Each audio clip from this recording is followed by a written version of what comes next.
Thank you for visiting ChristopherMedia.net.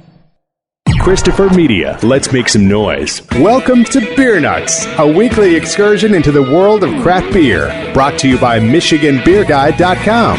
And now, here are the Beer Nuts. Okay, everybody, welcome to Beer Nuts, episode number 128. We have got a full house tonight with 8 Beer Nuts. So tonight's episode will be the Cellar Raid. We haven't done a Cellar Raid in a while, and I just relocated from Michigan to Arizona and brought as much of my cellar as I could. So I'm excited for the beer I picked out, and I think everybody else has some great beer. So let's go from east to west. We'll introduce ourselves, starting with Uncle Pete. Hey, everybody. Uncle Pete here in Rockwood, Michigan.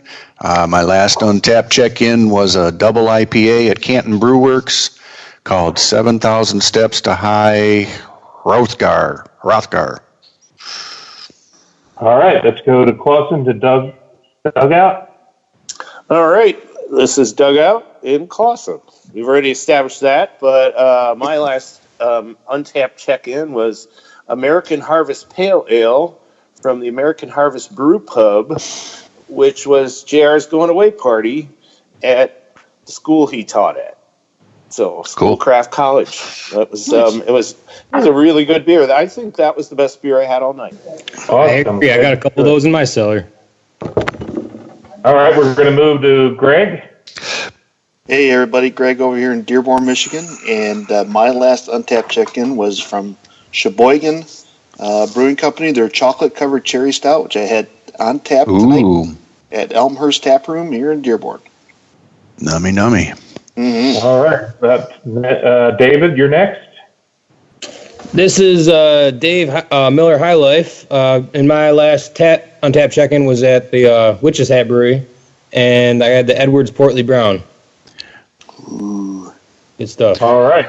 On to the Midwest, we go to Dan. Hey, guys, this is Dan in Springfield, Missouri. My last Untapped check-in was a 2019 Cicaba from Fires or Succuba or whatever you want to pronounce that as. All right, well, that brings it to me now in Sierra Vista, Arizona. And my last check-in, even though I know I probably had a beer since then, but it was Toppling Goliath Sosis 2018 Double India Pale Ale, courtesy of one Dan Geis. Very fortunate to have met up with him in person on my way out. So thank you for that. And we're to LA to Steve next. Hi, Steve E. from LA. My last on tap was a red ale from brewery Omegang, the Rare Boss. Steve, you with us? Yes. Can you hear me? Yeah, I can hear you. Are you with us? I heard him. Yeah, we all hear him. Go ahead, JR, next. I already went. Could you guys not hear me? We heard you, and then we heard Steve, so next. Oh, I didn't hear Steve. I don't know what happened. That was really good. Eric up in Washington in the Great Pacific Northwest. Unmute. Eric, you with? Hey, I'm not hearing anything. Is he on? Or? I don't hear him. Eric, you there? He's unmuted. Nope, now he's muted. Now he's unmuted. Okay. Eric, introduce yourself and let us know what you've been drinking lately. He must have walked away. Oh, jeez. Well, I don't know what... Eric? He just muted. Now he's going to... Might be having mic problems. Maybe. All right, Eric, you back? Let's... Eric, you might need to drop and re-add yourself. Yeah, okay. Where'd you go, JR?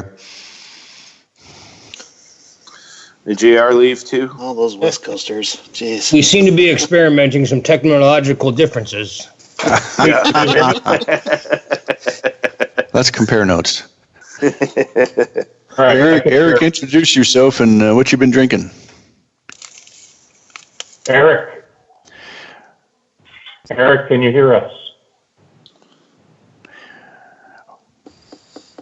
All right. Did you hear him? I can't hear him. I can't hear him. Nobody can hear him. All right, let's just keep moving on then. If he pops in, we'll introduce him at that time. All right, Okay. so well, we're having a little bit of difficulties. We're also supposed to have Eric from the Pacific Northwest on, but we're having some technical difficulties. We'll pipe him in later if he shows up. So let's move over to who had that? It was him that had the quote, right? Yeah, I got it pulled off right here. Okay. Who wants to give us the quote then? We're going I back got to it right here. This is Eric, Go ahead, courtesy of our mystery nut, Eric. It says, beer makes you happy. Happy people live longer. Therefore, beer makes you live longer. Amen. Here, here. You can hear us too. Okay.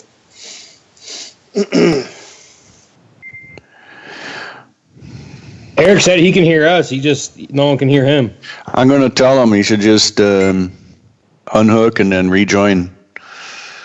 Eric, Hang just up, rejoin. disconnect and rejoin. I just heard him.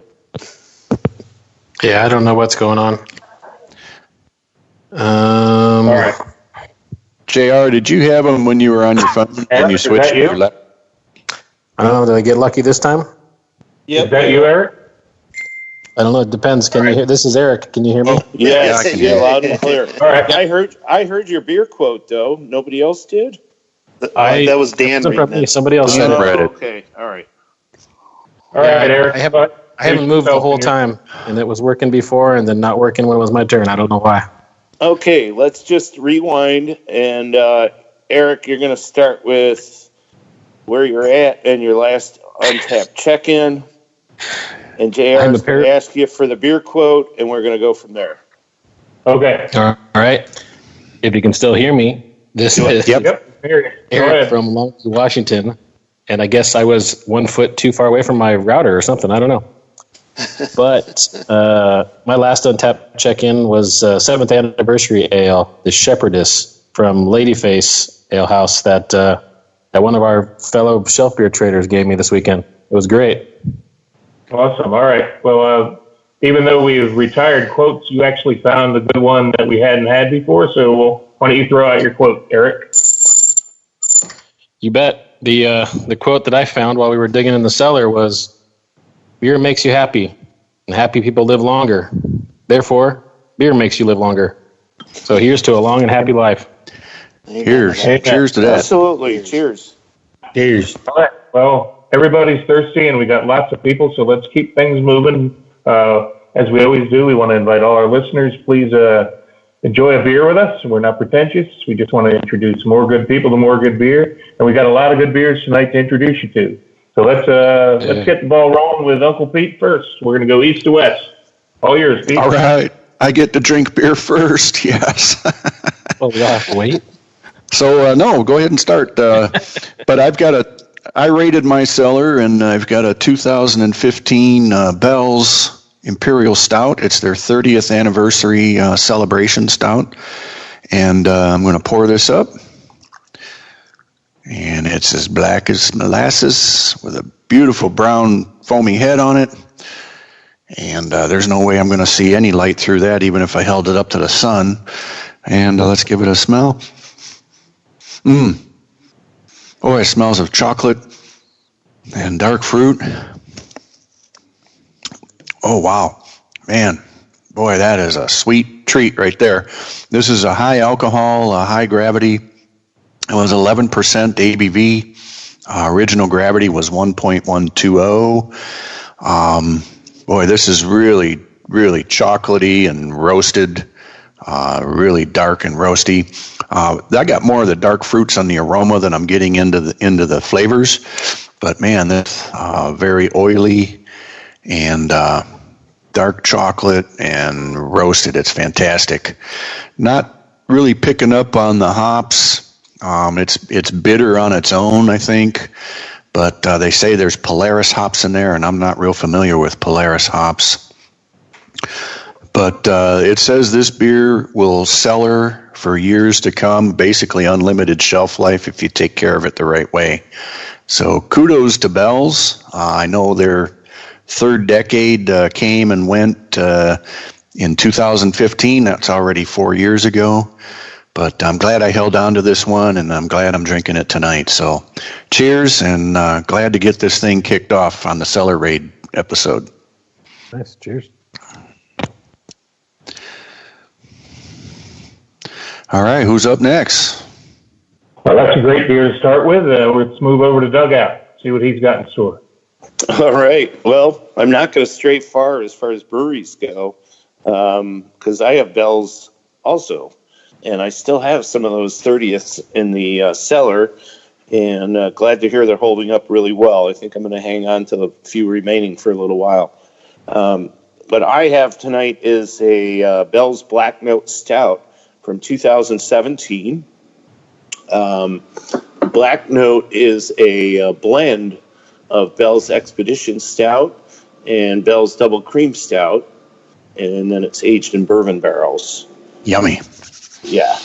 I don't have the exact type of barrel that they use. Alcohol by volume is 11.2, so it's got some balls to it.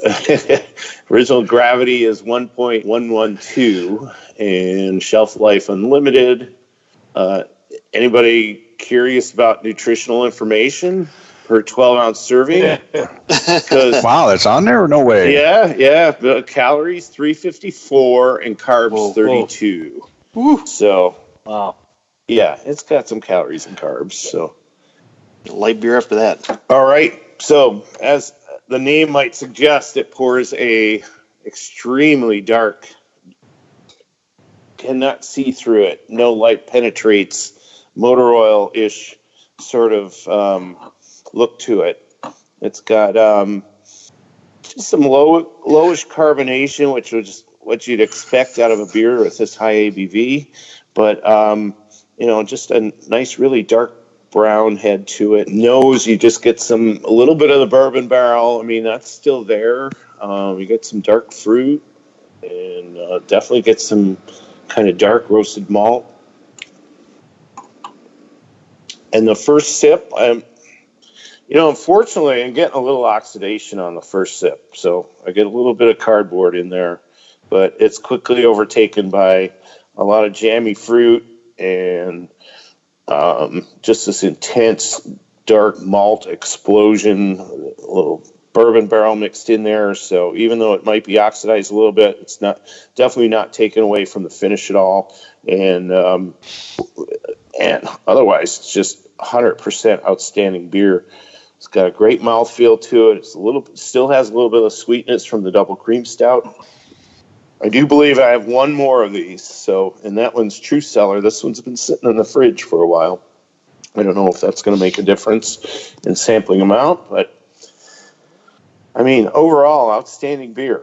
You got good carbonation, Doug? Yeah, carbonation's right there. I mean, it's exactly what it should be for this beer. You don't want something that's fizzy and overcarbed.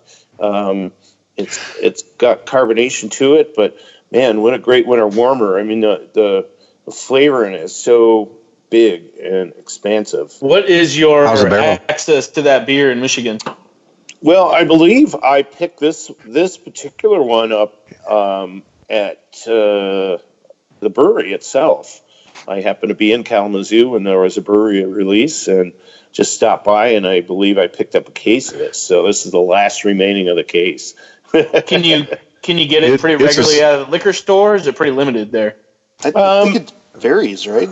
It varies. Yes, it varies. At first, there's this rush for it, so a lot of people just chase the trucks around, but not so much anymore. And a lot of these releases in Michigan from the Michigan breweries in particular are sort of going unnoticed, if you will.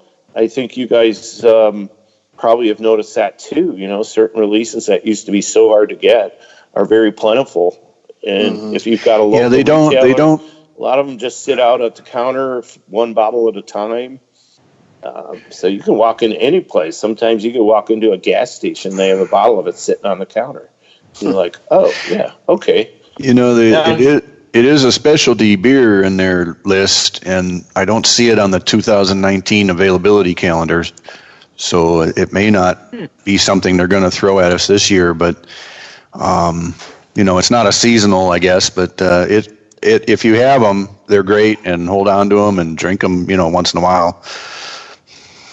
Here in Missouri, it's pretty much limit 1 bottle per person. If you're lucky to find it at all, it's pretty hard to find it. There are probably only going to be just a couple of places around town that even get 1 case of it. And some places in the past have even required you to buy like a 6-pack, or you can do a build your 6-pack of Bell's beers in order to buy this one.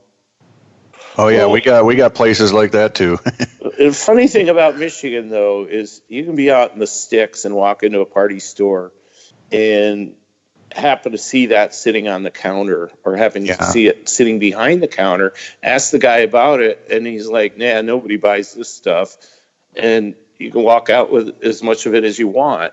But, it's just like sort of a hit or miss situation. Yeah. I know people that will get it, that I can just stop at their store, bang, I've got, as much as I want, but it's how much do I want to buy of it too. Mm-hmm. And I might just add that, fortunately, you have friends in Michigan. So, yeah, quite a few. Just all you have to do is ask. But Bell's has been expanding their barrel program. So they've been doing some other barrel releases that maybe would have been Black Note. They did the Imperial Stout release. So maybe there's plans to just sort of do a little bit more variety in the barrel aging program and just keep it, sometime we'll do this, sometimes we'll do that. The Barrel Age Expedition, and then we also got some Barrel Age Third Coast Old Ale that Pete and I went to the release for that. So, oh yeah, and that's a real dandy there too. Are you ready? To find solutions. Ready. For new opportunity. Ready. To take charge of the future. St. Joseph's College in Brooklyn offers a safe, flexible, and affordable education so you can be ready for what's next. And we make it easy to transfer, so you can stay on course to complete your degree. Attend an upcoming virtual transfer and adult enrollment day to see how. Register at sjcny.edu/BK transfer events. Are you ready? St. Joseph's College. Ready? Set. Joe's. ChristopherMedia.net. ChristopherMedia.net. All right, let's keep things moving. Thanks for that one, Doug. Let's go over to Greg. All right, so I don't have a Bell's beer, but I do that's have. Okay. That's fine. That's fine. So my beer is from Bend, Oregon, over there, Eric's Way there, Deschutes Brewery. This is their 29th birthday reserve, Black Butte. Which is a porter brewed with Dutch cocoa, Saigon cinnamon, and cayenne. I believe it also has turbinado sugar. 50% aged in bourbon and rum barrels, comes in at 12%. ABV, IBUs are 55. And I don't think you want to know the calories on this one. So with that said, it poured into my nice glass here. Dark as could be. Can't see a single way through it. Khaki head, tight compact bubbles.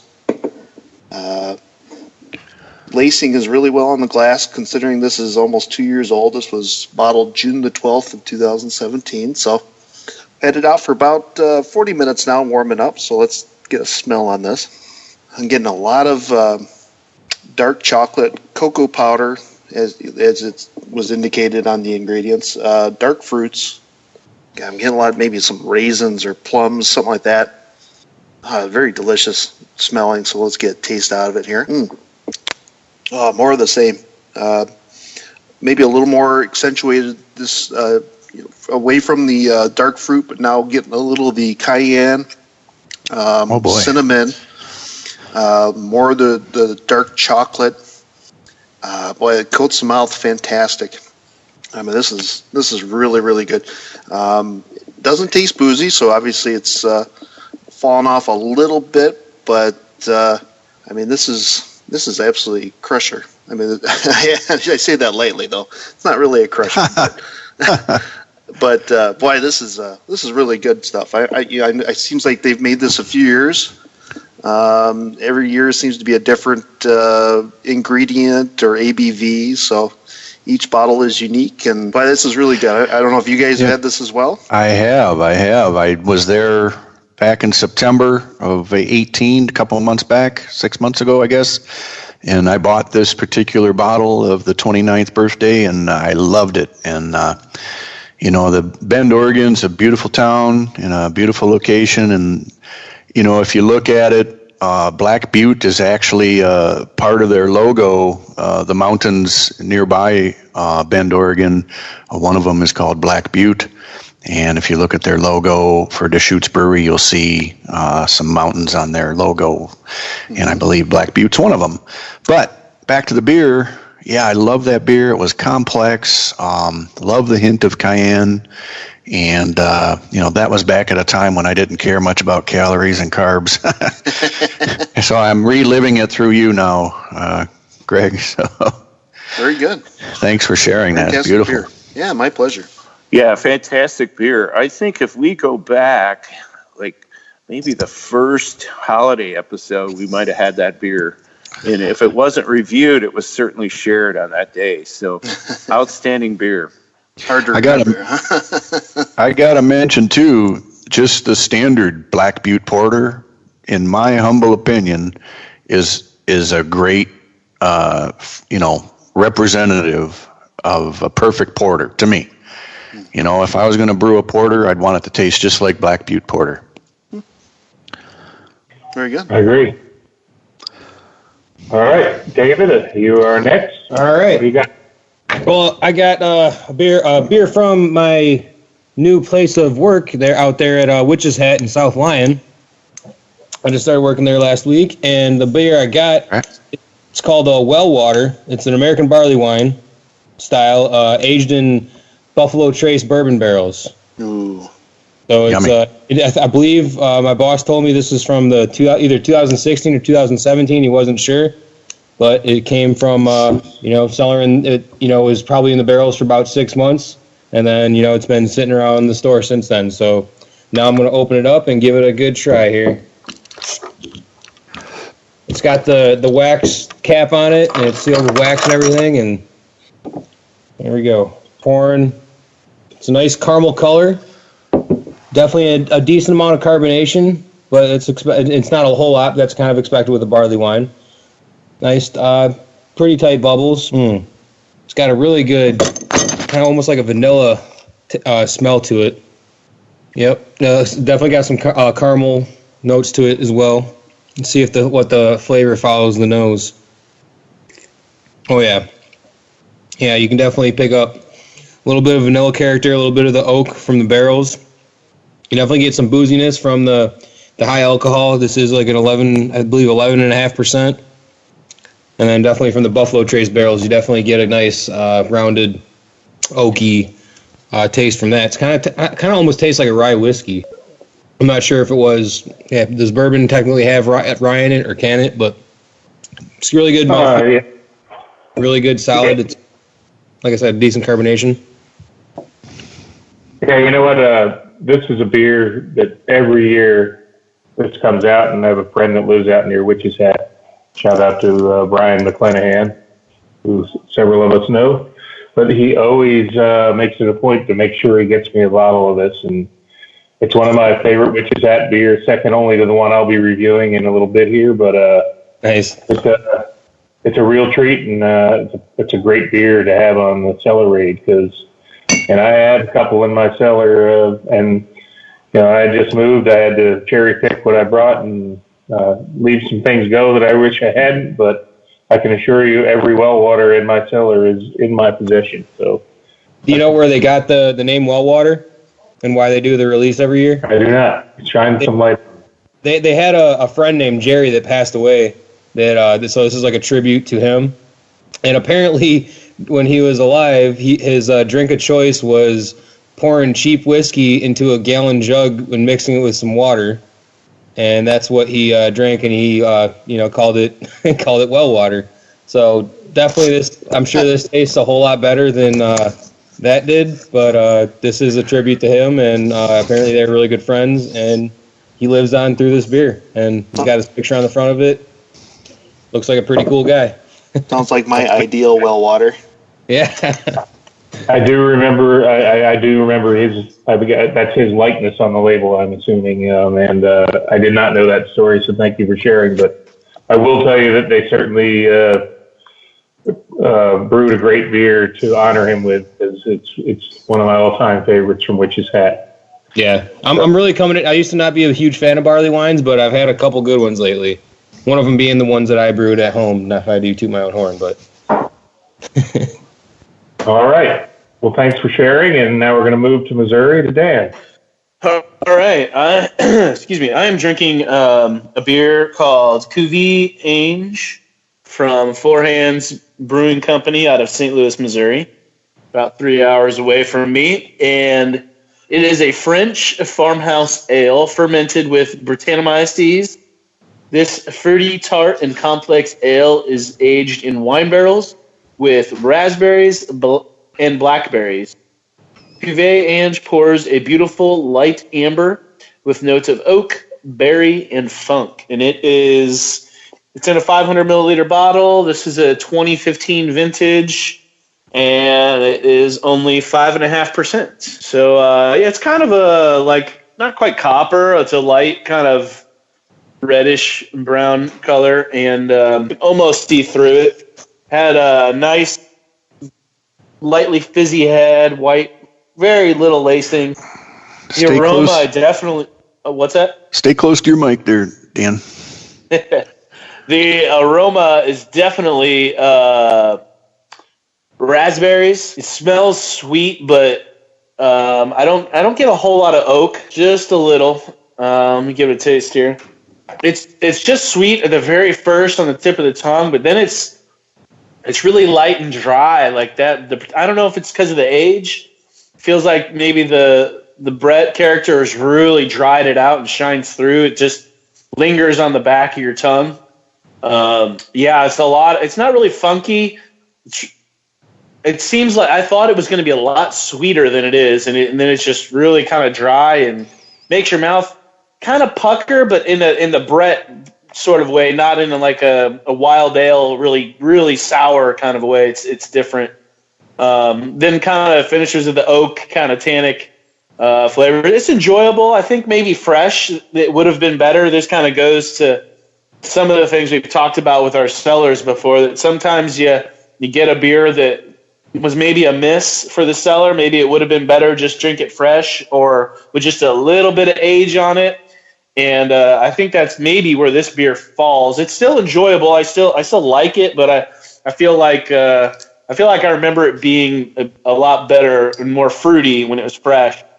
So I wonder. I'm not the home brewer you guys are, but I don't know what your knowledge is on Brettanomyces, but does that seem kind of like it might have been dried out from the Brett?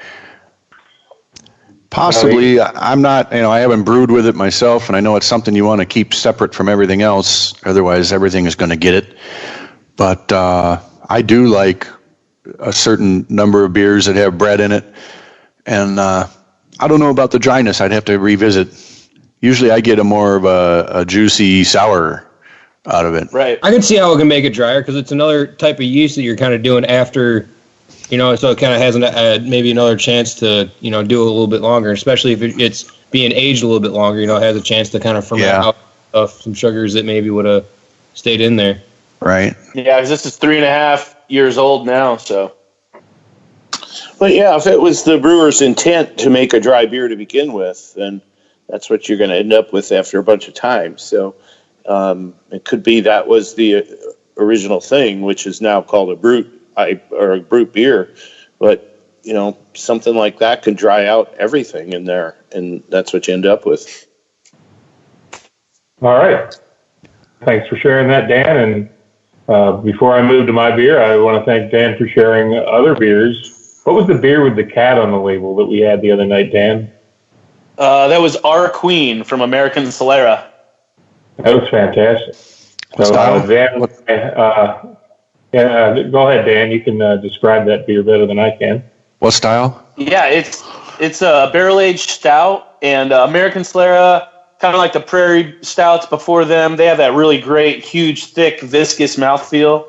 And then it's aged in bitter barrels and vanilla extract barrels and bourbon barrels, and they're all blended together. Damn, that sounds in it.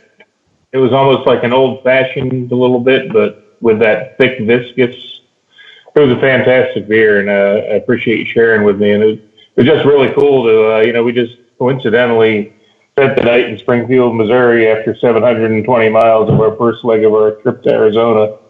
And as the stars aligned, as Dan was off work this week and was able to come over and share a couple of great brews. And not only just talk about brew, but some other stuff too. So just great to, meet up with you in person, Dan, instead of just over the interweb. So that was a good night, and I hope it's not the last time our paths cross. And who knows? Maybe we can one of us will hit the lottery, and we can all go to the Great American Beer Festival next year or something. All of us do that. My thoughts exactly, JR. It was definitely a great time to hang out and enjoy some good beer and life together. Amen. So that being said, speaking of thick, viscous, flavorful stouts, I am going to introduce my beer, which going back to the same brewery that David had the well water with, is Witch's Hat Brewing in South Lyon, Michigan. So this is my first day in Arizona, but I didn't want to forget my all of the great beers I discovered in my time 7 to 8 years in Michigan. And this is one of my all-time favorites. It's the Night Fury Vanilla Bean variant. It's a bourbon barrel Night Fury with vanilla bean, imperial stout aged in bourbon barrels with whole vanilla beans added. Night Fury is black as night and more intense than a dragon attack. Prepare your palate for the fury that is about to be unleashed from the bottle, of course. So this is a 2016 Bomber 22-ounce bottle with a nice yellow to gold wax on it. With all these beer nuts on the show tonight, I'm about halfway through it. Good. It's 13.5% alcohol, and it's just a real treat. I love what the Witch's Hat. Let me pull this up. I love what they say about it because it's what I feel about. It says our Night Fury Imperial Stout aged on Madagascar vanilla beans and Buffalo Trace bourbon barrels. Our standard barrel age offering that returns as a crowd favorite. Other flavors may come and go, but Vanilla Bean Night Fury has stood the test of time because they have kind of tinkered with their Night Fury variants, but this has always been a staple, and it's always been really the two beers from Witch's Hat that I have to have are this and Well Water. So pretty awesome that David had that on as well. And don't get me wrong, some of the other variants are really good. I know a lot of people rave about the Trax variant. That's got peanut butter in, which eliminates it from my world, but it must be a great beer because many people covet it. So we just put some of that in the Bright Tank, and I got to taste a little bit of that. And yeah, you should probably put it back in your wheelhouse because it was really good.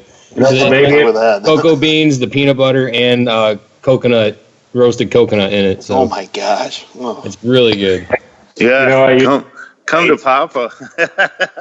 I usually don't. I usually am closed-minded with peanut butter beer, but I do like coconut. So maybe if somebody's kind enough to snag me one of those, I know it's kind of tough to get. But that being said, I'm going to give you a little bit of tasting notes on this Vanilla Bean Night Fury. It's 2016, so it's been aged a few years. It pours, coal black. I mean, you can't see through it, and that's how it should be.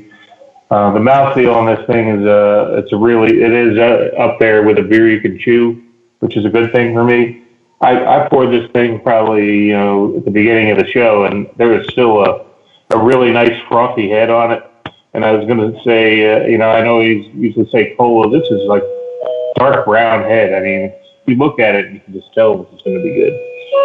So on the aroma, I actually get pretty good bourbon on the aroma, but having drank it for the last 20 to 30 minutes, I don't taste the bourbon as much, but there's still lots of vanilla in this, which after 3 years is rare. A lot of times vanilla fades, but they do put a generous amount of vanilla being in this, as they should.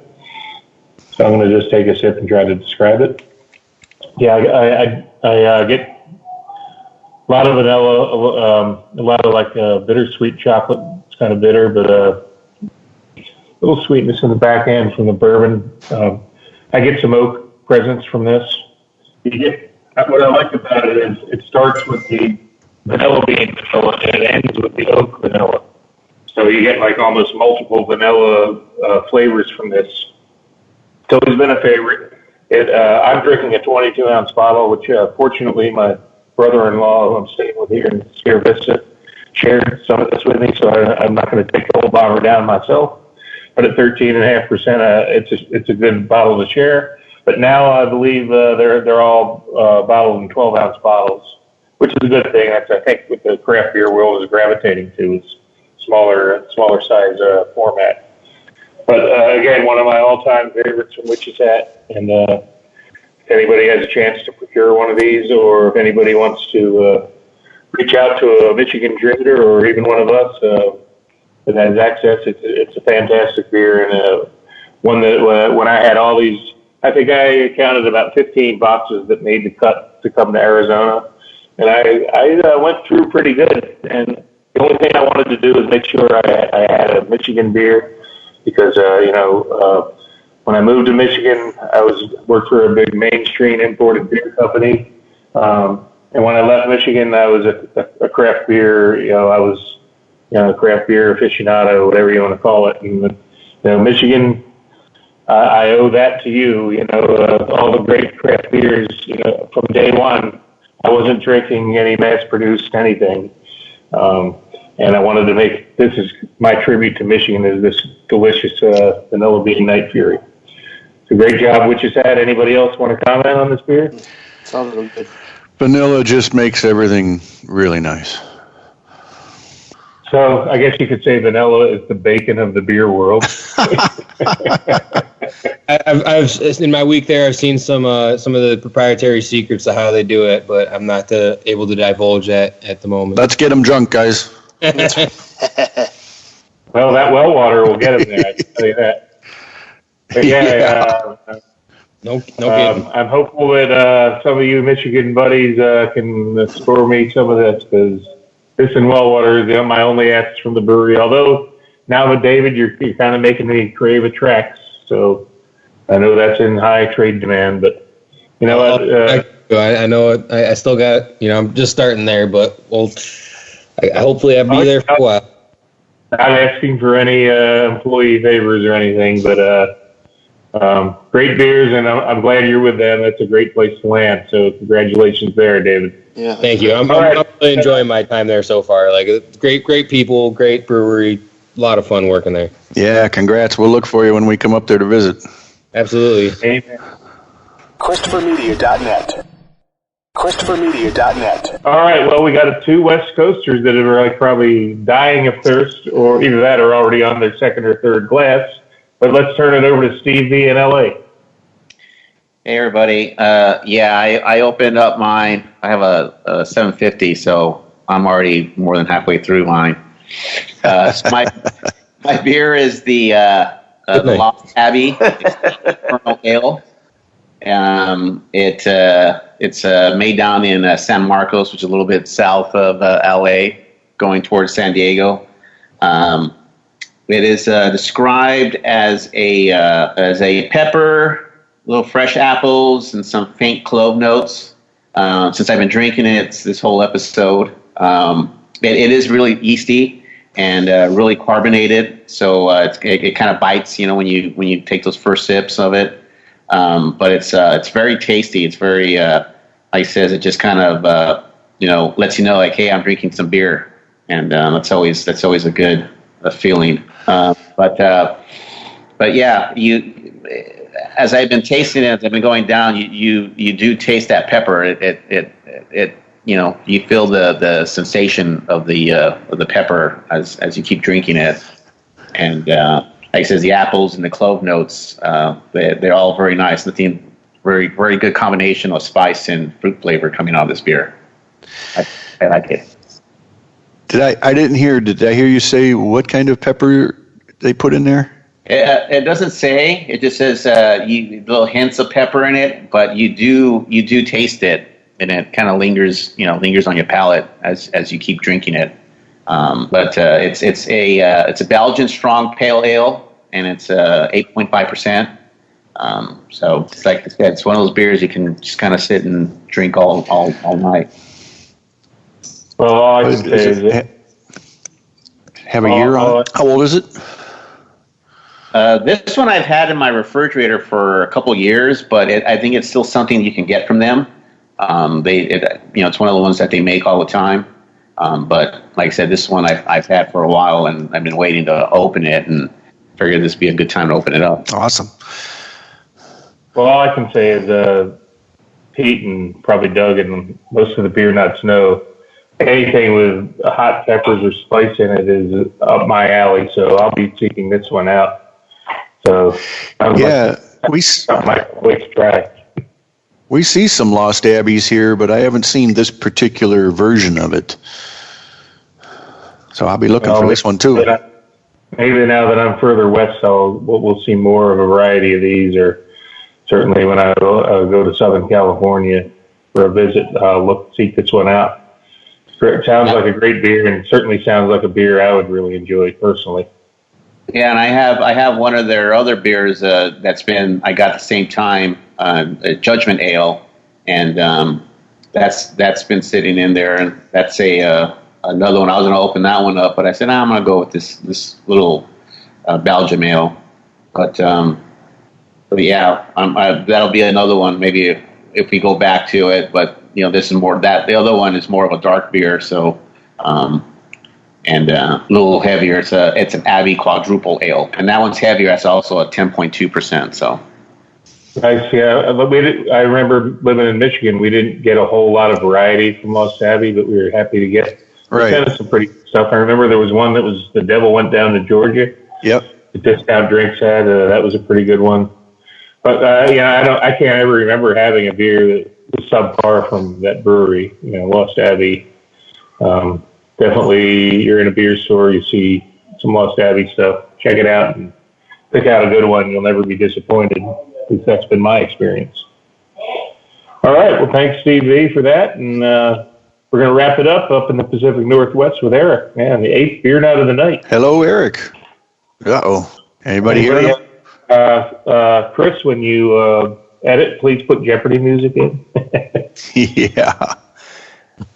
What's the record for the most beer nuts we've had on a podcast before? Probably this. Yeah, I don't think we've had this many before. This is great. All it took was JR moving there, getting out of Michigan. Well, yesterday driving through New Mexico was a real experience, man. We ran into like a whiteout snowstorm for about 20 minutes. Then it cleared up and we made it to Albuquerque fine. Then we're going south. Then we got a hail and ice storm. There was lightning and thunder. It was like 32 degrees. The whole road was covered with ice pellets, and we got through that somehow. I had to slow down to about 40 on the interstate, just about to pull off when we got through that. Then we ran into a dust storm in Hatch, where I got some Hatch chili salsa and a great burrito. But thanks for the tip, Doug, out on the green chili. I got that burrito, and that was one of the best burritos I've ever had in my life. And then Jack rode in the other car the rest of the way, right? No, I was fine. You were fine, yeah. No. Honestly, it didn't affect me adversely in any way. So. No, they're delicious. The Hatch chilies, man, those are. Oh, I know. They're just such a delicacy. All right, let's see. Eric, are you talking right into your mic? How's it going there, buddy? Oh, he just wrote, "This is killing me." I don't know what technical. Looks like he can hear us again, but he is just for some reason it's not going through. We can't hear him. Well, I don't know what to say or do. I guess we'll give him a minute or two. Eric, type out your thoughts and we'll read them out. Yeah, I will be going to Tombstone, Arizona tomorrow to visit the Tombstone Brewery. So they had Tombstone Arizona Beer Week was last week. I missed it by a week. But they made 2 really good stouts. One was a rum barrel, one a bourbon barrel stout. And they had a triple IPA and a double IPA that they rolled out for this last week. So I'm going to go see what's left. I don't really need any more dark beers in my cellar because I'm trying to drink down all the stuff I brought. But I'm going to get some of those good fresh hops because they're known for that. So, and of course, it's always good to see the OK Corral. And the shootout reenactment. And the Crystal Palace Saloon, I believe it is. And if you go a little further down to Bisbee, there's a little brewery in Bisbee, right along close to the Mexican border. Old Bisbee Brewing Company. My brother-in-law told me about that. So been there, yeah. I've been in there. Nice little town to walk around. There's another brewery that opened near here called Copper Brothel Brewing Company. Oh boy! Well, what's the chances that actually worked? Me getting off and getting back on. Is that Eric? Hey, you're good. Can you hear me? There you go, buddy. I do not understand how I can listen for an hour and then when it's my turn to talk, it doesn't work again. But oh, that's painful. That's painful. Ouch. Stay nice and close to your mic. I have not moved. I am standing here on my phone the whole time, and both times when it's my turn, nothing. Eric's first next time. Yes. So while it's working, let's get a review in. Go for it. Have you tried turning it on and turning it off again? That was what finally worked. And now I'm going to try to drink the rest of this Brain Damage from Gigantic, which is... what a great name. It's and if you guys saw the picture I sent you, it is a skull with eyeballs and tongue and all kinds of body parts hanging out of it. Belgian-style quad. It's Gigantic always has awesome art on their bottles, so if you guys ever see some of this stuff, you can pretty much only get it in the Portland area, but this is one that you had to actually go to the brewery for. Found it randomly and at 13% on a Belgian quad that's now 3.5 years old, it looks like, according to Untapped. They aged it in Pinot barrel and bourbon barrels for 2 years. So even though it's been in the bottle for 3 years, it's probably like a 5-year-old beer. I tried real hard not to pound this thing while I was waiting for you guys all to finish, so I'm only about halfway through. But at 13% and 3.5 years old, it poured with pretty much no head 45 minutes ago or whenever that was. And it doesn't even matter. I don't care that it doesn't have any head. Right. It can be served still, and it'd probably be as awesome as it is right now. I have a few friends. I think they're going to be mad at me that I opened this because I realized after I'd opened it that I think they were supposed to share it with me, but too bad. Looks like you got plenty more in your cellar to share with your friends. Yeah, I have a problem just like the rest of you guys, buying more than I need. So trying to work on that. You're in a good support group here, buddy. Yeah, but this like they have another beer called Massive, which is their barley wine. So it's not the same style of beer, but they're both.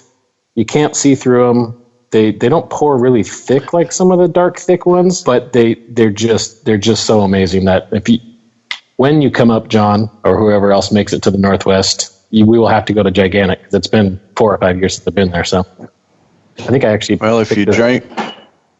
What was that one called? I said I think I actually picked this up somewhere else besides the brewery, even though it was only brewery only, but I think it was just because they got it one box of it. So if you drank them both, you'd have massive brain damage. I bet you they have a mix of that, but you'd only be able to get it on tap because at 13%, and I think Massive or Barrel Aged Massive is at least 11 or 12%. You'd probably have to get a Uber home or whatever. Yeah, rocket fuel. Yeah. Not to mention they're both super sweet, and this one being in Pinot barrels and already being a sweet cherry vanilla Belgian quad. I kind of feel like I need to brush my teeth when I finish this before I have the beer. But in a good way, I guess. In a good way. Like I'd love to be at a brew fest that was just quads. I've done sour fests and I've done stout fests and I've done brew fests. But I think I'm going to have to search out a Belgian quad fest because a quad fest, yeah. This beer is going to be a 5 on Untapped. So Quadrifestia sounds like a good name. We just looking at the picture online, and then Uncle Pete seeing your picture from Facebook. It looks like you guys, there's a little bit of resemblance there. The brain damage picture? Yeah. Wait a minit. I look like the guy from Fathead, man. I thought I was the Fathead guy. Stole your image again. Again, I know, man. I need to get some royalties, man. What problems do you have as a beer model, Pete? I know. Well, Eric, it will be my goal. It will be my goal to visit you. My mom lives in Oregon, so I have an excuse to come visit you and her. And Steve Z, I should be able to get out to SoCal this summer to visit Big Z, our friend Z. So, my goal is to meet every beer nut in person. So I think that's very achievable this year. So, especially now that I'm a little further west. But well, thanks for that beer, Brain Damage, Eric. I think we had some stellar beers tonight, and that's what it's all about. I don't know if anybody has any hipster sister comments. We probably don't need any with 8 guys and coast to coast, man. This was an awesome episode with 8 beer nuts from. I guess we didn't have the true East Coast covered.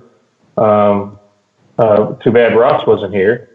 That would have given us pretty much coast to coast, but pretty good show here. So great brews. Anybody have any final comments before we go to Mexico City? You can follow me I think it was Untapped, fun. Dan Geist, GEISZ, and Instagram as well. And Beer Nuts, Michigan Beer Guy on Instagram, Twitter, right, JR? Well, it's good that you brought that up because I'm transitioning. Michigan Beer Guy is going to go to Uncle Pete since he's still in Michigan, and I've already reserved Arizona Beer Guy. So we're going to expand a little bit and, change. I think Pete is more worthy than I anyway as a Michigan Beer Guy, as a lifelong Michigan. I'll make sure to put a current picture of myself up there so you guys recognize me instead of from a beer label. do we have another win this glass promotion in the future then? Is that what you're saying? I guess we'll have to talk to Chris on that. We've only been asking him for 2 years. Yeah. So at the end of this, I'm sure he'll be like, oh, man, I can't believe. So, that is in the works, hopefully. That's been in the works for 2 years. I'll believe it when I see it. But, hey, come on, Chris. Look a brother up here, man. We have listeners that want glasses. So thanks, everybody, for listening. Hey, my Beer Nuts dogs just got a little taste of the well water, and they both sneezed. They liked it. Well, some people say, "Oh, that's cruel to give alcohol to pets." I think it's cruel to withhold alcohol from pets. I agree. Especially if they're of drinking age. My dogs' names are Brewer and Barley. Like, if I didn't give them beer, that would be cruel. That's right. I agree. So, well, thanks everybody for listening, and please tune in to our next episode. We're going to do pastry stouts, and yes. I'll leave it to Chris to dub in the ChristopherMedia.net. You can catch us on Spotify now. That's exciting stuff. On iTunes. And as they say in old Mexico City, ChristopherMedia.net. ChristopherMedia.net. If you like this show, please tell a friend. Please make sure to rate and comment on all your favorite Christopher Media shows. Please follow us on Twitter and like and share us on Facebook. You can subscribe to all ChristopherMedia.net shows for free on ChristopherMedia.net. Thank you for listening, and thank you for visiting ChristopherMedia.net. Thank you for visiting ChristopherMedia.net.